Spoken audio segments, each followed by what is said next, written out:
यहाँ तक हो गया था बिलीव। अब इसके बाद अगला जो पार्ट है यहाँ से स्टार्ट होगा, वो कौन सा हो जाएगा, लार्ज इंटेस्टाइन का होगा कि नहीं, लार्ज इंटेस्टाइन। तो लार्ज इंटेस्टाइन लार्ज कही जा रही है, क्यों कही जा रही है, क्योंकि उसका डायमीटर ज़्यादा होता है, लेकिन लंबाई में ये स्मॉल इंटेस्टाइन से छोटी होती है। ठीक। लार्ज इंटेस्टाइन को अगर हम समझें तो लार्ज इंटेस्टाइन जो है हमारी, उसको हमने 3 पार्ट्स में डिवाइड कर रखा है। पहला पार्ट जो होता है उसे असेंडिंग ऑर्डर कहते हैं। पहले से आप बात समझिए ज़रा यहाँ पर, ये जो मैंने आपको दिखाई है लार्ज इंटेस्टाइन दिखाई है, ठीक है। और ये जो पार्ट है, जो इलियम वाला पार्ट है, यानी कि स्मॉल इंटेस्टाइन का पार्ट है ये, तो इसका देखिए डायमीटर कम है और इसका डायमीटर ज़्यादा है कि नहीं। तो इलियम वाला पार्ट जो है वो किससे अटैच हो जाता, वहाँ से क्या शुरुआत होती है, वहाँ से होती है किसकी शुरुआत, लार्ज इंटेस्टाइन की, है ना।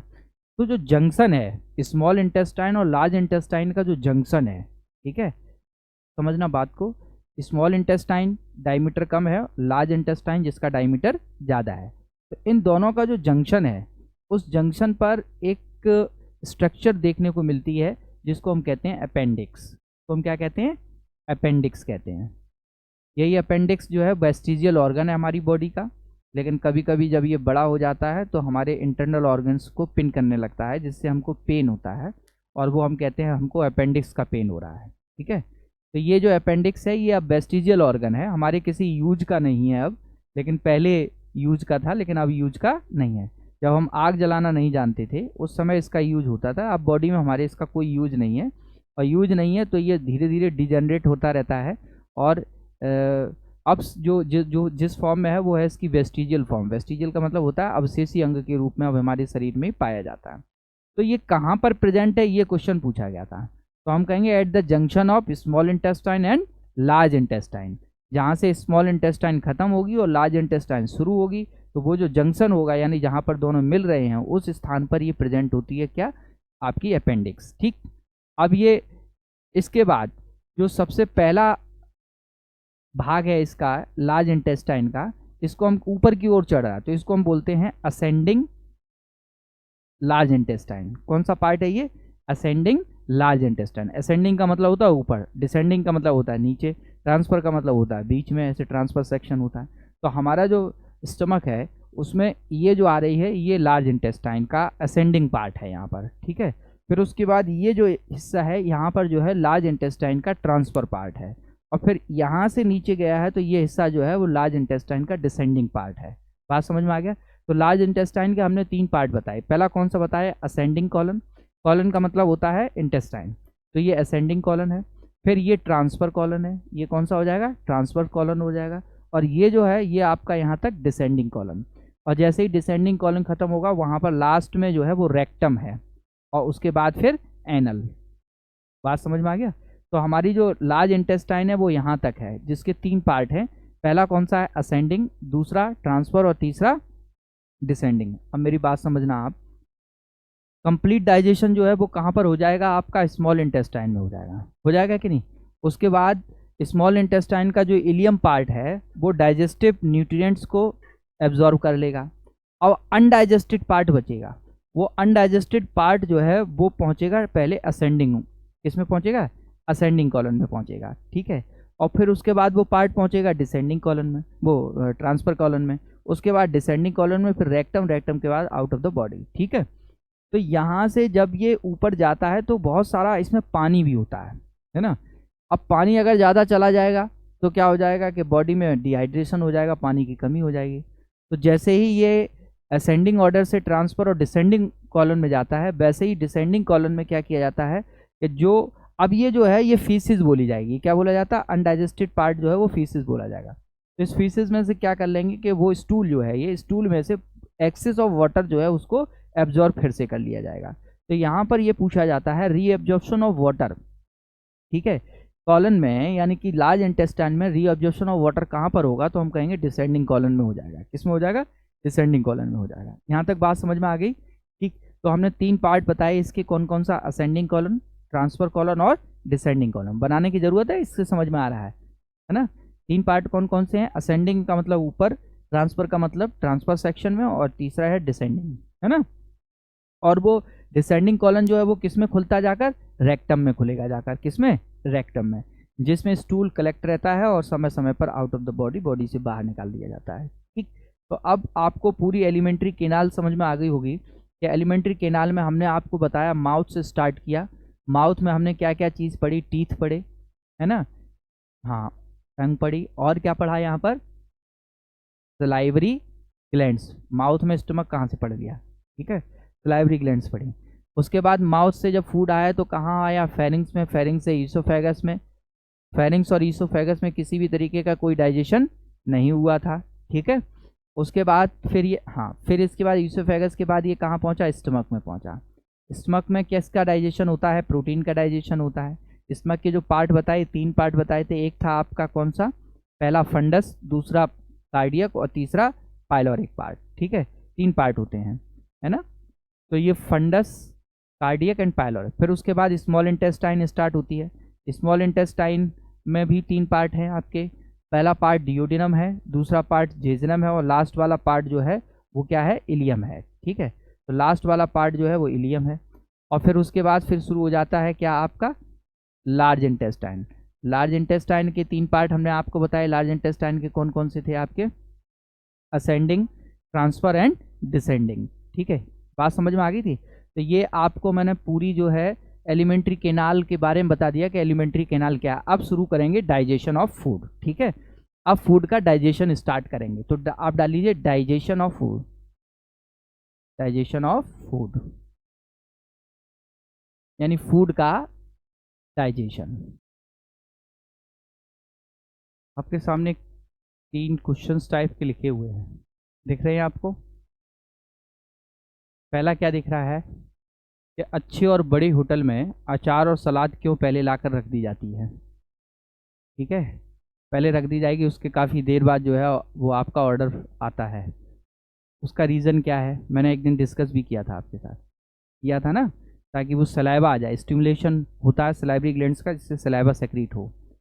दूसरा है, बड़े बुजुर्ग लोग अक्सर कहते हैं कि मुंह में खाना खूब चबा कर खाना चाहिए, ठीक है, यानी काफ़ी देर तक माउथ कैविटी में रखना चाहिए फूड को, ऐसा नहीं खाया और तुरंत निकल लिया, उसको चबाना चाहिए, अच्छी तरह चबाना चाहिए, तब उसको अंदर ले जाना चाहिए। तो ऐसा क्या रीज़न होता है कि आराम से खा सकते हैं ताकि कार्बोहाइड्रेट का डाइजेशन प्रॉपर हो जाए, क्योंकि कार्बोहाइड्रेट का डाइजेशन जो है वो माउथ कैविटी से ही स्टार्ट हो जाएगा। और तीसरा है, अक्सर लोग खाना खाने से पहले सूप क्यों पीते हैं, ठीक है, ये भी मैंने डिस्कस किया था, ठीक है। तो इन सब के पीछे ये सारी चीज़ें जो हैं वो कहाँ है, माउथ कैविटी में हैं। अब माउथ कैविटी में होता क्या है, समझिए आप, माउथ कैविटी यानी जो हमारा कंप्लीट डाइजेशन होना है वो डाइजेशन 3 जगह होता है। बॉडी में एलिमेंट्री केनाल में डाइजेशन होना है, तो डाइजेशन एलिमेंट्री केनाल के कौन कौन से पार्ट में होना है, तो सबसे पहला डाइजेशन होगा डाइजेशन इन माउथ कैविटी या वक्कल कैविटी, ठीक है, डाइजेशन इन वक्कल कैविटी। दूसरा होगा digestion in stomach, digestion in stomach. और लास्ट वन होगा digestion in small intestine, digestion in small intestine, ठीक है। तो 3 जगह डाइजेशन होगा हमारा, डाइजेशन होगा वकल कैविटी में, डाइजेशन होगा स्टमक में और डाइजेशन हो जाएगा जाकर स्मॉल इंटेस्टाइन में। इन तीनों जगह में सबसे ज़्यादा या कंप्लीट डाइजेशन कहाँ पर होता है, स्मॉल इंटेस्टाइन में होता है। और स्मॉल इंटेस्टाइन के किस पार्ट में होता है, डियोडिनम पार्ट में होता है, ठीक है। तो हम शुरुआत करेंगे कहाँ से, डाइजेशन इन वकल कैविटी। तो पहला डाल लीजिए डाइजेशन इन वकल कैविटी, या डाइजेशन इन ओरल कैविटी, या डाइजेशन इन माउथ कैविटी, बात एक ही होगी। तो अगर हम डाइजेशन इन वकल कैविटी की बात करेंगे तो मैंने कल आपको क्या डिस्कस किया था, मैंने कहा था कि सबसे पहले जब भी वकल कैविटी में डाइजेशन होगा, यानी ओरल कैविटी में जब डाइजेशन होगा, तो ओरल कैविटी में होगा क्या कि सबसे पहले टीथ मिलेंगे उसको, किसको मिलेंगे, टीथ मिलेंगे, ठीक है। और मैंने आपको टीथ के बारे में बताया था कि जो हमारे टीथ हैं, जो ह्यूमन टीथ डेंटाइन है, वो कैसी है, हेट्रोडोंट है। हेट्रोडोंट का मतलब समझाया था कि हेट्रोडोंट का मतलब क्या होता है ना, ठीक। डाईफायोडोंट है, डाईफायोडोंट का मतलब क्या होता था, 2 सेट में है। और तीसरी चीज़ क्या बताई थी आपको, थीकोडोंट है। थीकोडोंट का मतलब क्या होता है कि जो टीथ हैं वो सॉकेट में होंगे, ठीक है। तो सबसे पहले टीथ जो क्या करेंगे, जो फूड है हमारा, उस फूड को छोटे छोटे टुकड़ों में काटेंगे, तोड़ देंगे उसको। और ये जो प्रोसेस होगी, इसमें किसी भी तरीके के केमिकल की ज़रूरत नहीं है, ठीक है। तो डाइजेशन की जो ये प्रोसेस है माउथ कैविटी में, जो ओरल कैविटी में, बकल कैविटी में जो आपकी ये डाइजेशन की प्रोसेस है, ये मैकेनिकल प्रोसेस हो जाएगी। ये कैसी प्रोसेस होगी? मैकेनिकल होगी, ठीक है। इसमें क्या होगा कि फूड को छोटे छोटे टुकड़ों में तोड़ दिया जाएगा, किसकी हेल्प से? टीथ की हेल्प से। तो इतना काम हो गया। इसके बाद दूसरा पार्ट माउथ कैविटी में जो होता है वो होता है केमिकल प्रोसेस। केमिकल प्रोसेस में क्या होगा कि जो हमारी माउथ कैविटी है उसमें कितने पेयर सलाइवरी ग्लैंड्स थी आपकी? 3 पेयर सलाइवरी ग्लैंड्स थी। और वो कौन कौन सी सलाइवरी ग्लैंड्स थी आपकी? पहली कौन सी थी जो हमने यहाँ बताई थी? वो पैरोटिड, ठीक है, सब मैंडिबुलर और सबलिंगुअल। और हाँ, जो पैरोटिड ग्लैंड से रिलेटेड डक्ट थी वो डक्ट कौन सी है? ठीक है, मैंडिबुलर से रिलेटेड डक्ट थी वो भी है, और आपकी मैक्सिलरी से जो रिलेटेड थी डक्ट वो भी। और तीनों डक्ट से जो सलाइवा निकल कर आएगा वो कहाँ आ जाएगा? ओरल कैविटी में, ठीक है, ओरल कैविटी में आएगा। अब पहले सलाइवा जो है वो क्या होगा? फूड के साथ मिक्स हो जाएगा, जिसकी मैकेनिकल प्रोसेस हो चुकी थी। ऐसा फूड जिसकी मैकेनिकल प्रोसेस हुई है, किसके जरिए हुई है? टीथ के जरिए हुई है। टीथ ने क्या किया? उसको छोटे छोटे टुकड़ों में तोड़ दिया, और उस जो फूड है जिसकी मैकेनिकल प्रोसेस हो गई है, उस फूड में सलाइवा मिक्स हो जाएगा। तो जब फूड के साथ सलाइवा मिक्स हो जाता है, यानी फूड प्लस सलाइवा, ठीक है, जब फूड के साथ सलाइवा मिक्स हो जाएगा तो उस फूड को हम क्या कह रहे थे? मैंने आपको समझाया था कि नहीं, ठीक है, उसे हम क्या कहते थे? बोलस। अब जब तक बोलस जो है वो हमारी माउथ कैविटी में जो है वो रुका रहेगा, जितनी देर रुका रहेगा उतनी देर उसमें जो है केमिकल प्रोसेस होगी। क्या केमिकल प्रोसेस होगी? समझो, जो सलाइवा है हमारा, ये सलाइवा क्या है, इसकी पीएच वैल्यू क्या होती है, सलाइवा में कौन कौन से एंजाइम्स होते हैं, सलाइवा में क्या फंक्शन है, ठीक है, किस तरीके से केमिकल प्रोसेस में ये हेल्प करता है सलाइवा, इसके बारे में हम जानेंगे। तो सबसे पहली बात तो है इसमें सलाइवा की, ठीक है। हमारा माउथ कैविटी में सबसे इम्पोर्टेंट पार्ट क्या है? कि सलाइवा है। तो सलाइवा में कौन कौन से एंजाइम होंगे हमारे? तो पहला एंजाइम जो है सलाइवा का, वो आप ध्यान रखिए, पहला एंजाइम है टाइलिन। पहला एंजाइम कौन सा है? टाइलिन। ये कैसा एंजाइम है? टाइलिन एंजाइम क्या करता है? ये टाइलिन एंजाइम क्या करेगा कि जो हमारा फूड है, और फूड में डाइजेशन हमको किसका करना था? कार्बोहाइड्रेट का, प्रोटीन का और फैट का। 3 चीज़ों का करना था कि नहीं? कार्बोहाइड्रेट, प्रोटीन और फैट। तो जो कार्बोहाइड्रेट है, तो ये सलाइवा का जो टाइलिन एंजाइम क्या करेगा कि कार्बोहाइड्रेट का ब्रेक डाउन कर देगा, ठीक है, यानी किसका डाइजेशन करेगा? कार्बोहाइड्रेट का डाइजेशन करेगा। और कौन सी वाली कार्बोहाइड्रेट? जो पॉलीसेकेराइड है, ये किसका डाइजेशन करेगा? कार्बोहाइड्रेट का डाइजेशन करेगा। और कौन सी वाली कार्बोहाइड्रेट? जो पॉलीसेकेराइड है। जो कैसी हैं? पॉलीसेकेराइड, यानी स्टार्च। स्टार्च को ये ब्रेक डाउन, स्टार्च एक पॉलीसेकेराइड है, तो जब भी कोई पॉलीसेकेराइड कार्बोहाइड्रेट होगा उसका ब्रेक डाउन होगा तो पहले वो डाइसेकेराइड में कन्वर्ट होगा, और उसके बाद वो किस में कन्वर्ट होगा? मोनोसेकेराइड में होगा कि नहीं जाकर? तो टाइलिन एंजाइम क्या करता है कि जो स्टार्च है उस स्टार्च को डाइसेकेराइड यानी कि माल्टोज में चेंज कर देता है। किस में चेंज कर देगा? वो माल्टोज में बना देगा। स्टार्च को किस में ब्रेक डाउन कर देता है? माल्टोज, जिससे बना है उसी में वो ब्रेक डाउन करेगा। तो पॉलीसेकेराइड को वो डाइसेकेराइड में कन्वर्ट कर देगा, ठीक है। और काफ़ी देर तक रहेंगे तो ये माल्टोज जो है वो धीरे धीरे ग्लूकोज में भी कन्वर्ट होने लगेगा। तो फिर आपको टेस्ट कैसा आता है? थोड़ा मीठापन सा महसूस होने लगता है ना। लेकिन मेनली जो है टाइलिन एंजाइम का फंक्शन ये है कि स्टार्च को वो किस में कन्वर्ट कर देता है? माल्टोज में कन्वर्ट कर देता है। इतनी चीज़ क्लियर? स्टार्च को कन्वर्ट किस में करेगा? माल्टोज में। तो पहली बात तो ये है कि टाइलिन एंजाइम जो है वो स्टार्च को माल्टोज में कन्वर्ट करता है, ठीक है। दूसरा एंजाइम जो है इससे संबंधित जो माउथ कैविटी में आ रहा है वो एंजाइम है लाइसोजाइम। कौन सा है? लाइसोजाइम। लाइसोजाइम का काम क्या है? ये एंजाइम जो है बाहर से आए बैक्टीरिया या वायरस की जो बॉडी है प्रोटीन से बनी होगी, तो वो क्या करेगा कि बैक्टीरिया और वायरस को किल कर देगा, ठीक है। बैक्टीरिया वायरस को क्या कर देगा? यहाँ पर ये जो भी बैक्टीरिया बाहर से आए उनको किल कर देगा, इनको मार देगा, ठीक है। तो इम्पॉर्टेंट एंजाइम, पहला कौन सा है? Ptyalin enzyme. दूसरा कौन सा है? लाइसोजाइम। कहाँ पर है ये दोनों? माउथ कैविटी में है। किसमें मिक्स थे ये? सलाइवा में मिक्स थे, ठीक है। सलाइवा जो है हमारा, उसको पढ़ने से पहले ये समझिए कि ये दोनों एंजाइम हैं। एंजाइम जो हैं वो होते क्या हैं? एंजाइम जो है वो बायो कैटलिस्ट है। एंजाइम क्या है? बायो कैटलिस्ट है। क्या है ये? बायो कैटलिस्ट है। बायो कैटलिस्ट का मतलब होता है जैविक उत्प्रेरक, यानी कि जो हमारे अंदर डाइजेशन की जो केमिकल रिएक्शंस होंगी, उन केमिकल रिएक्शन की रेट को बढ़ाने का काम, उन केमिकल रिएक्शन की रेट को क्या करने का काम, बढ़ाने का काम जो है वो किसका काम होगा? एंजाइम्स का होगा। ये फिर से समझिए बात को कि ये बायो कैटलिस्ट की तरह काम करते हैं। आप मोबाइल रखिए तब आप समझ पाएंगे। कॉल जरूरी तो कॉल अटेंड कर लो जाके। तो बायो कैटलिस्ट हैं एंजाइम्स। क्या है? बायो कैटलिस्ट हैं। और कैटलिस्ट का काम क्या होता है?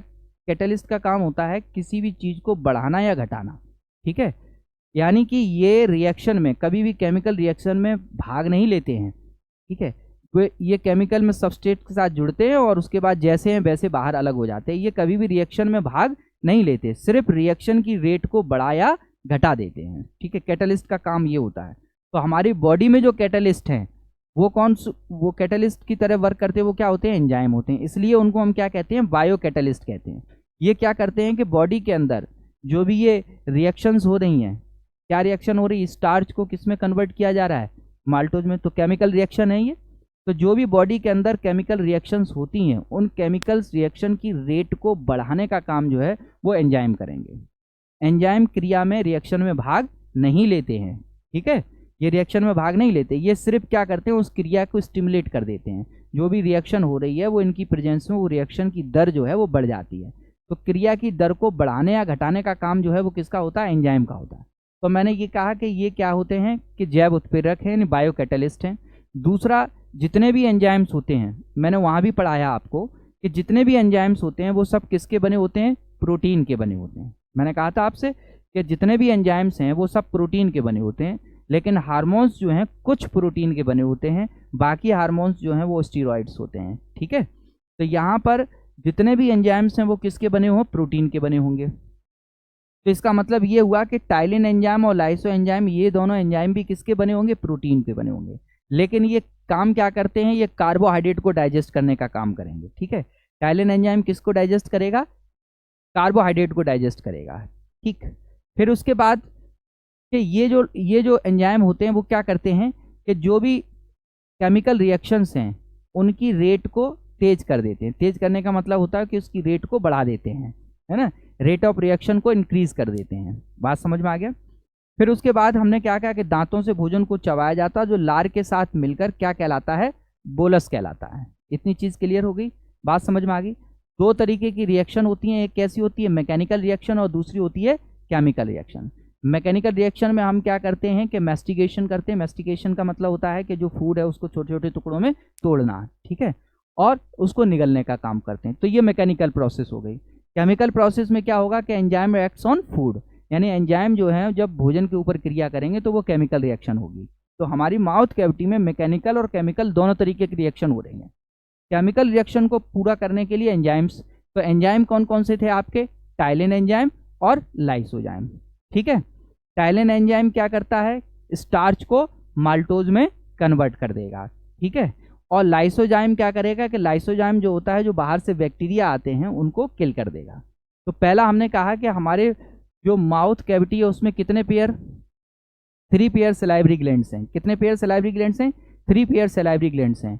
और हमारे माउथ में पर डे कितना सलाइवा निकलता है? 1 से 1.5 लीटर।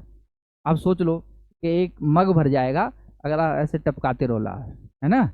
तो 24 घंटे में एक मग भरकर क्या निकलती है?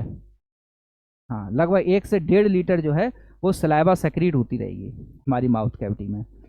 ये जो सलाइवा है इसकी पीएच वैल्यू 6.8 है, नोट कर लीजिए। सलाइवा की पीएच वैल्यू 6.8 होती है, जबकि मैंने ब्लड की पीएच वैल्यू 7.4 नोट कराई थी आपको, है ना? तो इस ब्लड की पीएच वैल्यू चूंकि 7.4 थी, है ना? 7 पॉइंट तो स्लाइटली बेसिक था वो।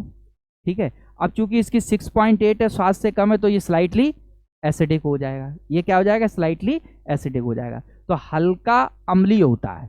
जो हमारा सलाइवा है वो स्लाइटली बेसिक होता है, हल्का अम्लीय होता है, क्योंकि इसकी पीएच वैल्यू कितनी होती है? 6.8 होती है। यहाँ तक मेरी बात समझ में आ गई? ठीक है, जो सलाइवा है वो पर डे कितना निकलता है? 1 से 1.5 लीटर निकलता है ना। और सलाइवा कहाँ से निकलता है? 3 पेयर सलाइवरी ग्लैंड से निकलता है। कितने पेयर सलाइवरी ग्लैंड्स होती हैं? 3 पेयर सलाइवरी ग्लैंड्स होती हैं। उनसे क्या सेक्रीट होता है? सलाइवा सेक्रीट होता है। 1 से 1.5 लीटर सलाइवा सेक्रीट होगा। हाँ,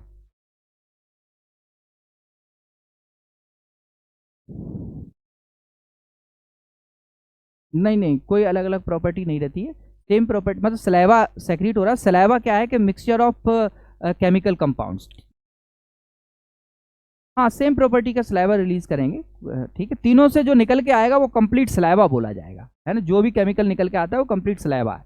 तो 3 पेयर सलाइवरी ग्लैंड्स हैं जिनसे 1 से 1.5 लीटर सलाइवा पर डे निकलता है। और सलाइवा के पीएच वैल्यू जो होती है वो 6.8 होती है, इसीलिए सलाइवा को हम क्या कहते हैं? हल्का अम्लीय होता है। ठीक। अब सलाइवा में पहला एंजाइम हमने कौन सा बताया था? Ptyalin enzyme. लार में कौन सा एंजाइम होता है? Ptyalin enzyme. और टाइलिन एंजाइम जो है वो क्या करेगा? वो क्या करेगा कि जो स्टार्च है उस स्टार्च को किस में कन्वर्ट कर रहा है? वो माल्टोज में कन्वर्ट कर रहा है। ठीक है, स्टार्च को किस में कन्वर्ट कर दे रहा है? माल्टोज में। या कोई और स्लाइवरी एमाइलेज है, ठीक है, उसको भी कन्वर्ट कर देगा माल्टोज में। आप सीधा सिंपल से याद रखिए कि जो सलाइवा है वो जो टाइलिन एंजाइम है वो क्या करता है? स्टार्च को माल्टोज में यानी पॉलीसैकेराइड को डाइसैकेराइड में कन्वर्ट करने का काम करेगा। स्पेशली माउथ कैविटी में स्टार्च का डाइजेशन होता है। ठीक है, माउथ कैविटी में किसका डाइजेशन होगा? स्टार्च का डाइजेशन होगा। बाकी प्रोटीन, फैट या किसी अन्य चीज का डाइजेशन यहाँ पर नहीं होगा। ठीक। दूसरा एंजाइम कौन सा था इसमें? लाइसोजाइम। लाइसोजाइम का काम क्या है कि जो भी बैक्टीरिया बाहर से आए हैं उन बैक्टीरिया को मारने का काम करेगा। ठीक है, उन बैक्टीरिया को मारने का क्या करेगा? काम करेगा। हमारे माउथ कैविटी में एवनर्स ग्लैंड्स भी पाई जाती हैं। एवनर्स ग्लैंड्स जो हैं इनसे एक एंजाइम निकलता है और उस एंजाइम को हम कहते हैं लिंग्यूल लिंकेज एंजाइम। ये कहाँ पर होती हैं? जो जीभ है उसके नीचे एवनर्स ग्लैंड्स होती हैं। लेकिन ये वाला एंजाइम जो है यहाँ पर वर्क नहीं करता, यहाँ पर वर्क नहीं करता है। ये एंजाइम अगर हमारे फूड में मिलकर क्या करता है? जब स्टमक में पहुंचेगा तो HCl के प्रेजेंस में एक्टिव होता है और तभी वो वर्क करेगा जाकर। तो माउथ कैविटी में ये वर्क नहीं करेगा, इसलिए हम इसका डिस्कशन यहाँ पर नहीं करेंगे। बस ध्यान रखिए सेक्रीशन इसका यहाँ से हो रहा है ना। इस एंजाइम का सेक्रीशन जो है वो एवनर्स ग्लैंड से हो रहा है। वो कहाँ पर है? माउथ कैविटी में। लिंग्यूल का मतलब होता है जीभ, जीभ के नीचे है। ठीक है, फिर इसके बाद यहां तक मेरी बात समझ में आ गई? माउथ कैविटी में हमने किस किस का डाइजेशन किया बताओ? सिर्फ स्टार्च का डाइजेशन यानी कार्बोहाइड्रेट का डाइजेशन किया। क्या प्रोटीन का डाइजेशन हमने किया? नहीं किया। ठीक है, क्या हमने फैट का डाइजेशन किया? यहाँ पर नहीं किया। जो भी यहाँ पर स्टार्च आई है यानी पॉलीसैकेराइड जो आए हैं, कॉम्प्लेक्स मॉलिक्यूल ऑफ कार्बोहाइड्रेट्स जो भी हैं, उनको सिंपलेस्ट फॉर्म में तोड़ने की कोशिश की गई है with the help of ptyalin enzyme. ठीक है, दूसरा एंजाइम कौन सा था सलाइवा में? लाइसोजाइम। जो लाइसोजाइम का काम क्या था? जो बैक्टीरिया फूड के साथ हैं अगर तो उनको यहाँ मारने का काम करेगा वो। ठीक है, अब फूड क्या होगा कि फेरिंग्स में जाएगा और फेरिंग्स के बाद फिर कहाँ चला जाएगा? ओइसोफेगस में जाएगा। ओइसोफेगस के बाद फिर क्या जाएगा? स्टमक में आएगा। ठीक है, तो वकल कैविटी में समझ में आ गया। अब वकल कैविटी से जो भी क्वेश्चंस अब तक पूछे गए हैं या रिलेटेड हैं उनको समझो। The number of salivary glands present in rabbit 4 यानी कि सी ऑप्शन यही हो जाएगा। फिर लिखा largest salivary gland in human is. देखो जो मैंने आपको डायग्राम दिखाया था उसमें देखो सबसे बड़ी कौन सी थी? पैरोटेड थी कि नहीं? जो यहाँ पर प्रेजेंट थी, है ना, सबसे बड़ी लार्जेस्ट थी ना। तो लार्जेस्ट सलाइवरी ग्लैंड कौन सी होगी? पैरोटेड होगी। फिर उसके बाद लिखा है Watson duct is associated with. अब पैरोटेड से तो नहीं है, एक्सटेंशन डक्ट थी वो। ठीक है, तो किससे रिलेटेड हैं? तो सब मैंडिबुलर से रिलेटेड है। नोट कराई थी आपको। ठीक है, 3 तरीके की आपको डक्ट बताई थी, तीनों के अलग अलग। फिर लिखा in mammal the digestion of starch starts from. तो कहाँ से स्टार्ट हो जाएगा? माउथ से स्टार्ट होगा। क्या स्टमक में होता है? नहीं। क्या डियोडिनम में है? नहीं। क्या ओइसोफेगस में है? नहीं। ओइसोफेगस में तो कोई डाइजेशन ही नहीं होता है ना। तो कहाँ से स्टार्ट होता है? माउथ से। फिर लिखा पीएच ऑफ सलाइवा इज 6.8। तो सलाइवा कैसा है? 6.8 है, तो इसका मतलब स्लाइटली एसिडिक होगा। स्लाइटली कैसा होगा? एसिडिक होगा। फिर लिखा starch is converted to maltose by the action of sucrose, maltose, invertase या एमाइलेज। अब आप सोचो जरा यहाँ पर कौन सा होगा आंसर? तो एमाइलेज होगा। जहाँ भी कार्बोहाइड्रेट का डाइजेशन हो आप समझ जाओ वो एमाइलेज एंजाइम होते हैं। ठीक है, नाम उनके अलग अलग हो सकते हैं, सब कॉमनली एमाइलेज बोल देंगे उसको। तो यहाँ पर क्या आंसर हो जाएगा? एमाइलेज। मेरी बात समझ में आ गई? ठीक। फिर लिखा है, मैंने कहा सलाइवा कंटेन्स, कौन सा वाला, टाइलिन, लाइपेज, ट्रिप्सिन, रेनिन, कौन सा एंजाइम जो है वो सलाइवा में होता है? तो कौन सा एंजाइम होता है? टाइलिन। ना तो लाइपेज होता है, ना ट्रिप्सिन होता है, ना ही रेनिन होता है। ठीक है। फिर लिखा है all digestive enzymes are ligases, oxidases, hydrolases या ट्रांसफरेज। हाइड्रोलेजिस होते हैं। ठीक है, जल अपघटनी होते हैं। जितने भी होते हैं एंजाइम्स वो कैसे होते हैं? हाइड्रोलेजिस होते हैं, यानी कि जल अपघटनी होते हैं।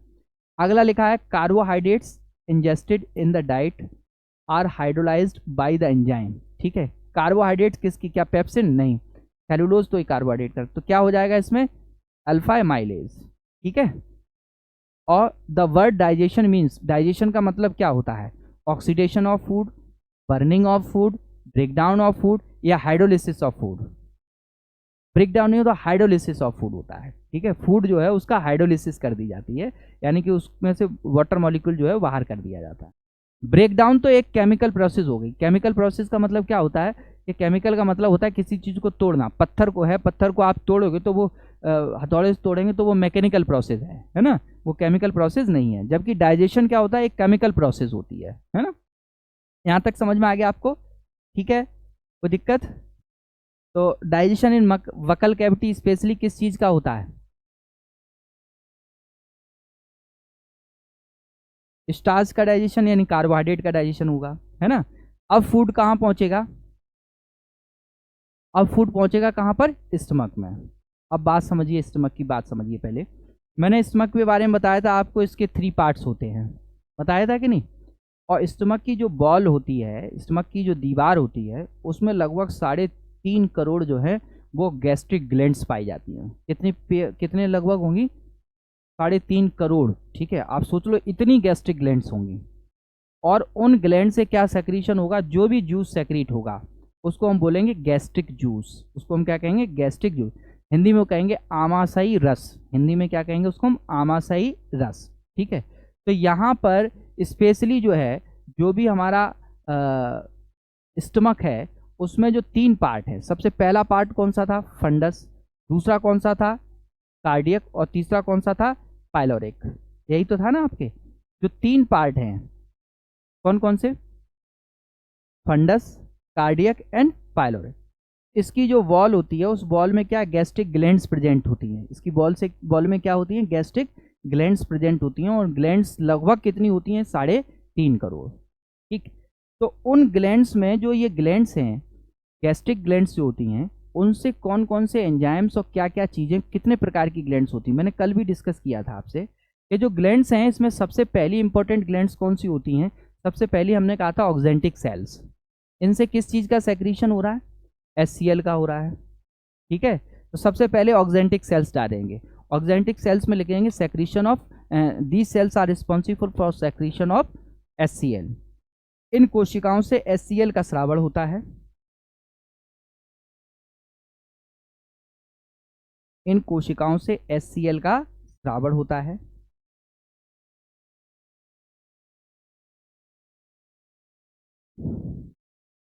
लिख लिया?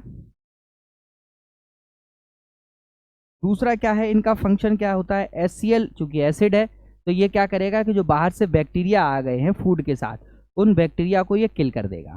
ठीक है, तो दूसरा फंक्शन क्या होगा बैक्टीरिया इसका फंक्शन क्या होगा HCl का? कि बैक्टीरिया को किल करेगा। दूसरा, HCl की प्रेजेंस में, हाँ पूछो, कुछ कह रहे हो क्या? क्या बताया कि HCl का सेक्रीशन कहाँ से हो रहा है? ऑक्जेंटिक सेल से, जिनको हम और क्या कहते हैं? पेराइटल सेल बोलते हैं। ठीक है, ऑक्जेंटिक सेल से जो HCl निकले, HCl के क्या क्या काम है, फंक्शन क्या है? पहला क्या होगा? जो भी बैक्टीरिया है उनको क्या कर देगा ये? हाँ, बैक्टीरिया को किल करेगा, मार देगा उनको। ठीक है। फिर दूसरा क्या होगा? Activation activation of enzymes, gastric enzymes. जो भी गैस्ट्रिक एंजाइम्स होंगे उनको क्या करेगा? एक्टिवेट करेगा। ठीक है। कैसे एक्टिवेट करता है समझो जरा। जो इसकी चीफ सेल्स हैं, जिनको हम पेप्टिक सेल्स बोलते हैं, इन पेप्टिक सेल्स से एंजाइम्स निकलते हैं। कौन कौन से एंजाइम निकलते? पहले इधर समझना। एक का नाम होता है प्रोरेनिन। एक का नाम क्या है? प्रोरेनिन।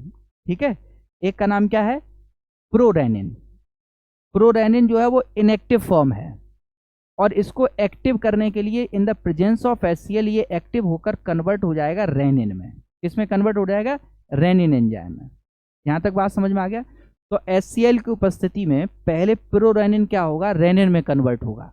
और इस प्रोरेनिन का सेक्रीशन किन सेल से होता है? चीफ सेल से होता है, यानी पेप्टिक सेल से होता है।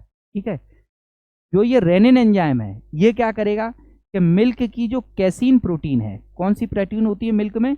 कैसीन प्रोटीन जो होती है उसको रेनिन एंजाइम डाइजेस्ट करता है। रेनिन एंजाइम क्या करेगा? डाइजेस्ट करके उसे कैसीनोट में चेंज कर देगा, कैसीनेट में चेंज कर देगा।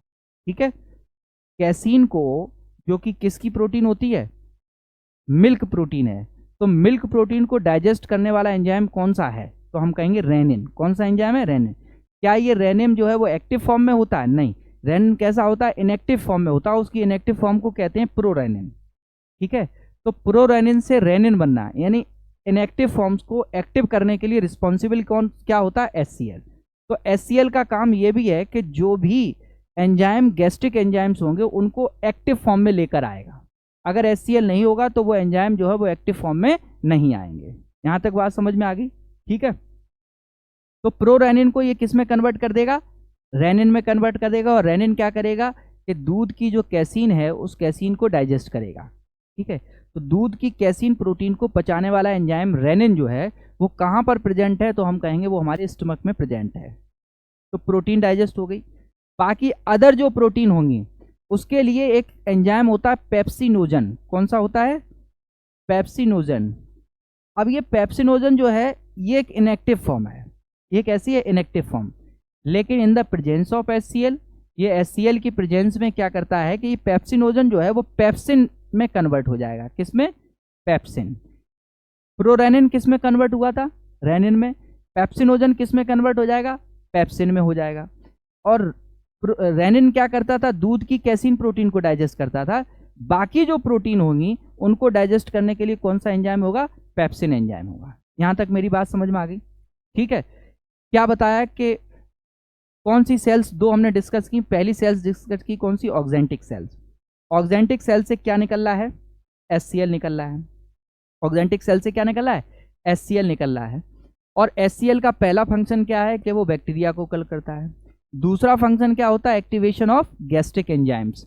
जो भी आमाशयी एंजाइम है उनका सक्रियण करता है, उनको सक्रिय बनाता है। जैसे मैंने एग्जाम्पल दिया आपको कि प्रोरेनिन जो होता है, इस प्रोरेनिन को HCl की प्रेजेंस में प्रोरेनिन रेनिन में कन्वर्ट हो जाता है ना। अब ये रेनिन एंजाइम क्या करता है कि फूड के साथ मिल्क अगर हमने लिया है तो मिल्क में जो कैसीन प्रोटीन होती है उस कैसीन प्रोटीन को डाइजेस्ट करने के लिए रिस्पॉन्सिबल होता है। तो ये एक स्पेशल एंजाइम है रेनिन, जो कि किसको डाइजेस्ट करता है? दूध की कैसीन प्रोटीन को डाइजेस्ट करता है। लेकिन जैसे जैसे उम्र हमारी बढ़ती है इस कैसीन का सेक्रीशन बॉडी में कम होने लगता है। इसीलिए बड़े बुजुर्ग जो होते हैं उनको दूध, मट्ठा, दही, घी नहीं पचता है। क्यों नहीं पचेगा? क्योंकि रेनिन का सेक्रीशन कम होता है। इन्फेंट्स में, ठीक है, इन्फेंट्स यानी बच्चों में, चूंकि पूरी तरह डिपेंडेंट होते हैं वो मिल्क पर ही, तो इसलिए उनमें सबसे ज़्यादा सेक्रीशन होता है किसका? रेनिन का। लेकिन जैसे जैसे हम लोग बड़े होंगे, उम्र बढ़ती जाएगी, रेनिन का सेक्रीशन जो है वो कम होता जाएगा। बात समझ में आ गई कि नहीं? तो सबसे ज़्यादा रेनिन का सेक्रीशन जो होगा वो किस अवस्था में होगा? इन्फेंट्स में होगा, शिशु अवस्था में होगा। ठीक, यहाँ तक मेरी बात समझ में आ गई? तो पेप्टिक सेल्स और दूसरी ऑक्जेंटिक सेल्स। तीसरी जो सेल्स हैं वो कौन सी हैं? वो है आपकी म्यूकस सेल्स, या हमको जी सेल, इनको गॉबलेट सेल्स भी बोलते हैं। इनसे म्यूकस सेक्रीट होता है। अब ये म्यूकस क्या होता है? म्यूकस एक कितना स्पाइसी सब्सटेंस है जो फूड को और कैसा कर देगा? स्पाइसी कर देगा, जिससे फूड जो है वो पेट से इंटेस्टाइन में आसानी से खिसक सके। ठीक है, तो जब म्यूकस मिक्स हो जाएगा इस फूड में, ठीक है, जब म्यूकस मिक्स हो जाएगा इस फूड में, उस अवस्था को हम कहते हैं काइम। क्या कहेंगे? कि फूड प्लस म्यूकस, तो वो क्या कहलाएगा? काइम कहलाएगा, है ना। जैसे वहां पर फूड प्लस सलाइवा तो क्या कहलाया था? बोलस। यहां पर फूड प्लस म्यूकस तो क्या कहलाएगा? काइम कहलाएगा। तो काइम वाली अवस्था कहां पर देखने को मिलती है हमको? पेट में, यानी आमाशय में देखने को मिलती है। ठीक, तीसरी होती है जी सेल्स। ये जी सेल्स क्या करती हैं, गैस्ट्रिन हार्मोन सेक्रीट करती हैं। एक हार्मोन सेक्रीट करती हैं, कौन सा, गैस्ट्रिन हार्मोन।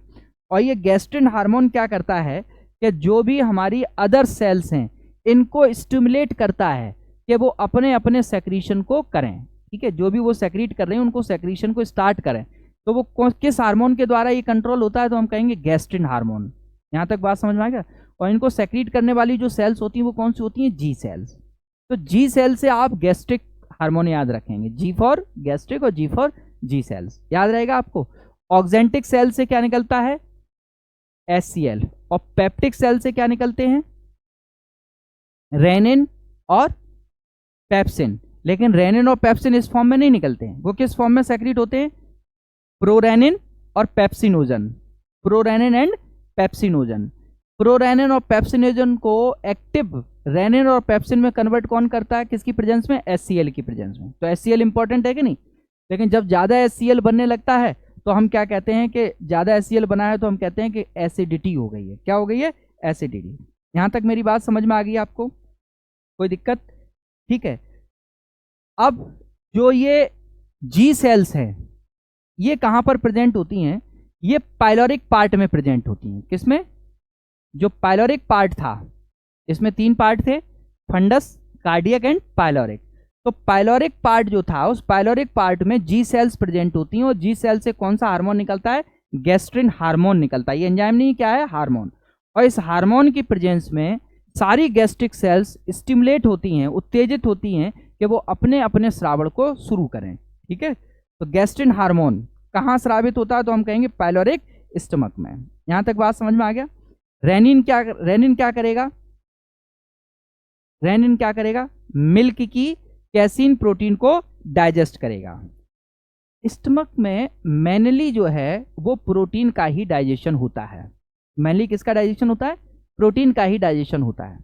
लेकिन गैस्ट्रिक जूस में, जो भी गैस्ट्रिक जूस है उस पर प्रोटीन को डाइजेस्ट करने के अलावा भी एमाइलेज और लाइपेज एंजाइम भी प्रेजेंट होते हैं।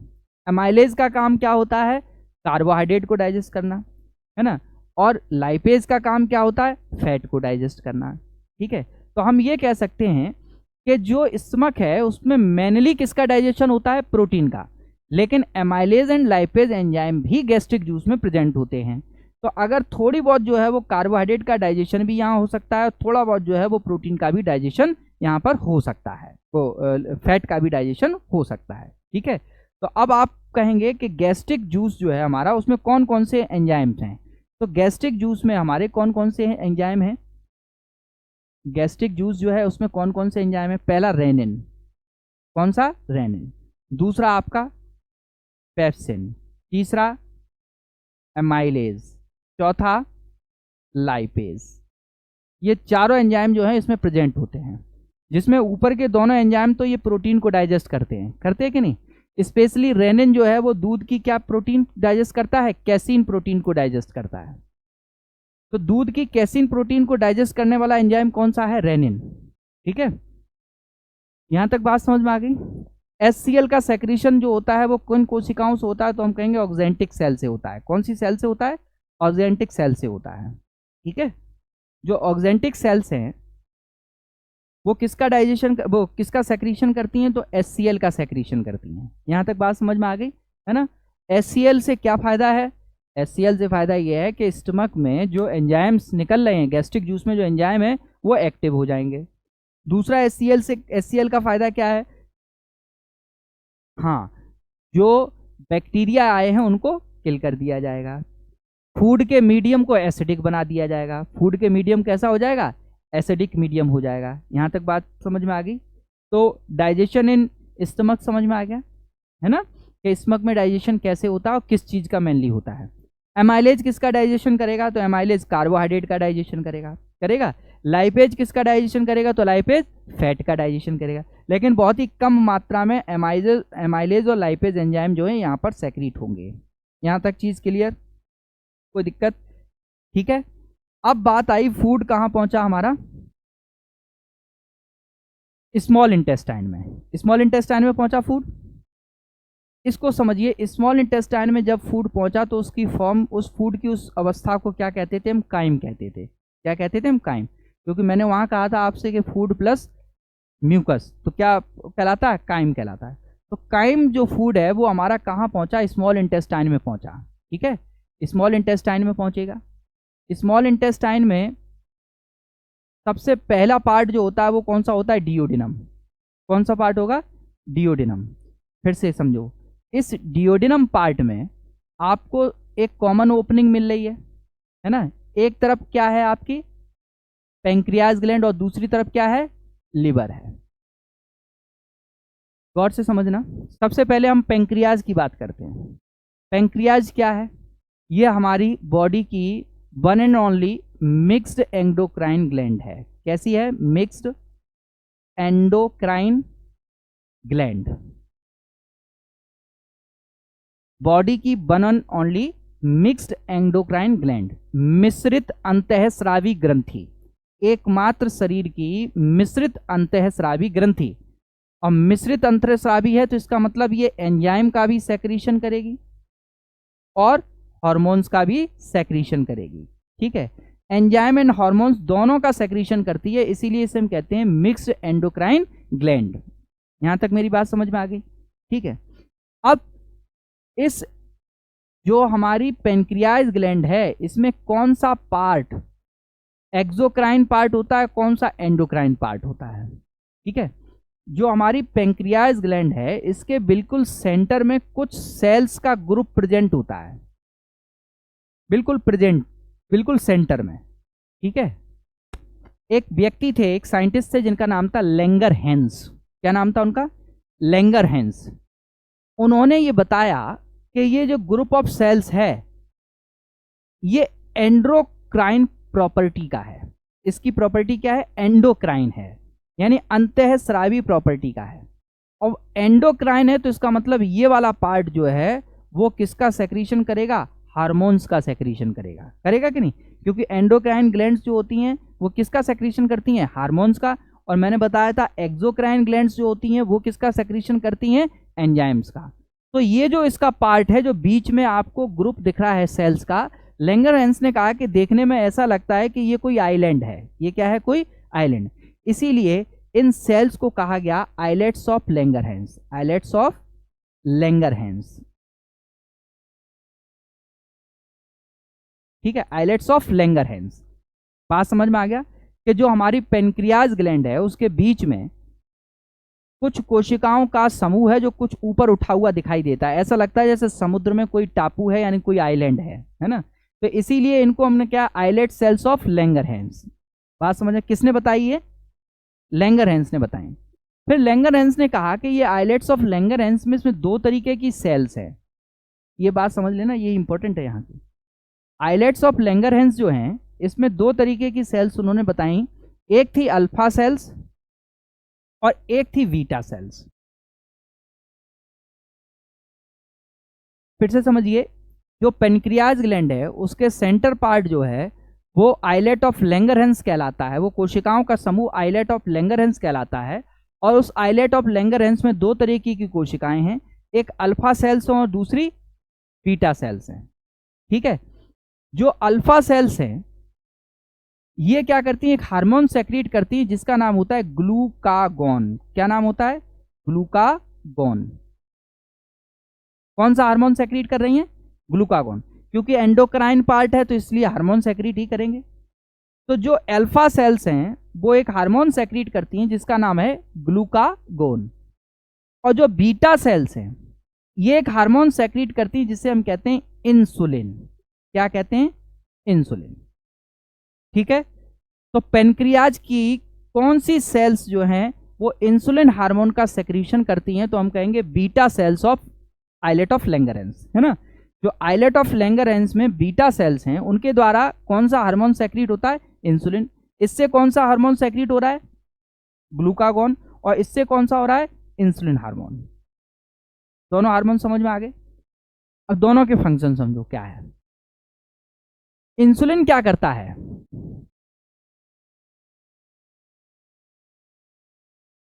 इंसुलिन हार्मोन क्या करता है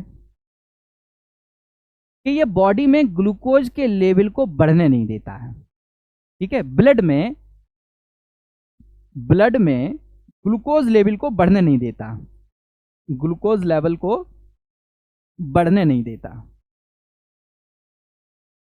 सामान्य मात्रा में ब्लड में जो ग्लूकोज है वो कितना होना चाहिए, ब्लड ग्लूकोज जो है वो कितना होना चाहिए, 100 मिलीग्राम पर डेसीलीटर, ठीक है। यानी कि सामान्य अवस्था में इतना ग्लूकोज होना चाहिए। अब इससे अगर ज़्यादा ग्लूकोज बढ़ रहा है तो इंसुलिन उसको रोक देगा। इंसुलिन क्या करेगा, उसको रोकेगा। कैसे रोकेगा, क्या अगर एक्सेस ऑफ ग्लूकोज है, जो भी एक्सेस ऑफ ग्लूकोज है, उस ग्लूकोज को इंसुलिन क्या करेगा, ग्लाइकोजेन में कन्वर्ट कर देगा। किस में कन्वर्ट कर देगा, ग्लाइकोजेन में कन्वर्ट कर देगा। जब ब्लड में ग्लूकोज की मात्रा बढ़ती है तो इंसुलिन हार्मोन तुरंत क्या करने लगता है कि जब अगर ग्लूकोज का लेवल बढ़ रहा है तो ग्लूकोज को फिर ग्लाइकोजेन में कन्वर्ट करने लगेगा, ठीक है। और ये जो ग्लाइकोजेन है वो क्या होगा कि जो हमारी लिवर सेल्स हैं, लिवर सेल्स हैं और हमारी जो मसल सेल्स हैं उनमें जाकर कलेक्ट हो जाएगा। ये ग्लाइकोजन है क्या, मैंने आपको पॉलीसैकेराइड पढ़ाए थे। आप देखिए पॉलीसैकेराइड में मैंने आपको एक एग्जाम्पल स्टार्च बताया था, एक एग्जाम्पल सेलुलोज बताया था और तीसरा एग्जाम्पल हमने ग्लाइकोजन बताया था कि नहीं, ये वही ग्लाइकोजन है। तो ये जो ग्लाइकोजन है वो क्या करेगा कि लिवर सेल में और मसल सेल्स में जाकर कलेक्ट हो जाएगा, तो ग्लूकोज का लेवल मेंटेन रहेगा कि नहीं। क्या किया इसने, इंसुलिन हार्मोन ने, बताओ, कि जैसे ही ग्लूकोज बढ़ा तो ग्लूकोज को इकट्ठा करके किस में कन्वर्ट कर दिया, ग्लाइकोजन। ग्लूकोज जो होता है मोनोसैकेराइड होता है और ग्लाइकोजन जो है पॉलीसैकेराइड। तो पॉलीसैकेराइड बनते कैसे हैं, मोनोसैकेराइड से ही मिलकर तो बनेंगे। तो इसीलिए जितना भी ग्लूकोज है वो सब ग्लूकोज इकट्ठा करके किस में कन्वर्ट कर दिया जाएगा, ग्लाइकोजन में, है ना। बात समझ में आ गई, ग्लाइकोजन में कन्वर्ट होगा। ग्लाइकोजन कहाँ पर स्टोर रहता है, लिवर सेल्स में और मसल सेल्स में। यहाँ तक बात समझ में आ गई। इंसुलिन की खोज, आर्टिफिशियल जो इंसुलिन का इंजेक्शन लगाया जाता है जो भी डायबिटीज पेशेंट होते हैं उनमें, सुना करो, देर से आए हो ना, बातें करोगे नहीं समझ में आया। अब अगर मान लीजिए हमारी पेनक्रियाज डिस्टर्ब हो गई, पेनक्रियाज जो है हमारी सही से फंक्शनल नहीं है रही, यानी फंक्शन नहीं कर पा रही है, तो क्या होगा, इंसुलिन का सेक्रीशन बॉडी में कम हो जाएगा। कम हो जाएगा कि नहीं। तो जब इंसुलिन का सेक्रीशन बॉडी में कम हो जाएगा, इंसुलिन की मात्रा जब बॉडी में कम हो जाएगी तो ग्लूकोज की मात्रा बढ़ जाएगी। बढ़ जाएगी कि नहीं ग्लूकोज की मात्रा, है ना। यानी कि इंसुलिन की कमी से ब्लड में ग्लूकोज की मात्रा बढ़ जाती है और जब ग्लूकोज का लेवल बढ़ जाएगा तो उस डिजीज को हम कहते हैं डायबिटीज मिलाइटस। क्या कहते हैं उसे हम, डायबिटीज मिलाइटस, ठीक है, MILLITS, डायबिटीज मेलाइटस। आगे बात समझ में, क्या हुआ डायबिटीज मेलाइटस में, ग्लूकोज का लेवल बढ़ गया। क्यों बढ़ गया, क्योंकि इंसुलिन का सेक्रीशन कम हो गया। इंसुलिन का सेक्रीशन कौन सी ग्लैंड से हो रहा है, पैंक्रियाज ग्लैंड से। पैंक्रियाज ग्लैंड की कौन सी सेल से, बीटा सेल से। और बीटा सेल्स और अल्फा सेल्स के ग्रुप को क्या कहते हैं, आइलेट ऑफ लैंगरहैंस। लैंगरहैंस कौन था, एक साइंटिस्ट था। यहां तक बात समझ में आ गई, है ना। तो इंसुलिन की कमी हुई, इंसुलिन की कमी होने से ब्लड में ग्लूकोज का लेवल बढ़ गया और ग्लूकोज का लेवल बढ़ गया तो डायबिटीज मेलाइटस हो गई। क्या होगी हमको, डायबिटीज मेलाइटस हो गई, ठीक है। अब डायबिटीज मेलाइटस को सही करना है हमको, तो क्या करना होगा, या तो हम नेचुरली अपनी इंसुलिन को सेक्रीशन सही कर लें बॉडी में, यानी कि पेनक्रियाज को सही कर लें, ठीक है।